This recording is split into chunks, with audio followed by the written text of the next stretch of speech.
l'impression qu'il y a des moments dans notre vie où le métier qu'on fait, soit on apprend à le faire différemment, soit on va être obligé de le quitter. Mais peut-être pas parce qu'on l'aime plus, peut-être plus parce qu'on n'arrive plus à le pratiquer. Et moi j'ai vécu ça plusieurs fois dans ma carrière, tu vois, d'entrepreneur jusqu'à aujourd'hui, où il y a plein de choses que je faisais, et il y a des fois où je me dis ah non mais si ça continue comme ça, tu vas devoir arrêter. En fait ce que je voulais arrêter, c'était pas le coaching, la préparation mentale, ça j'adore.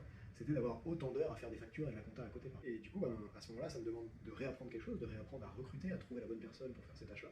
Et comme ça, je peux refaire plus ce que j'aime. Et à nouveau, je reprends goût au métier. Et du coup, je trouve que quand le métier ne nous plaît plus, quand on a un truc où on se lève plus le matin avec du plaisir d'y aller, la question essentielle qu'on doit se poser, c'est pas comment je peux changer de métier ou quel autre métier je vais faire, c'est comment je rends mon métier intéressant pour moi. Pour les entrepreneurs, parfois c'est facile, il suffit de changer les tâches que tu fais, de recruter des gens, etc. J'exagère quand je dis que c'est facile.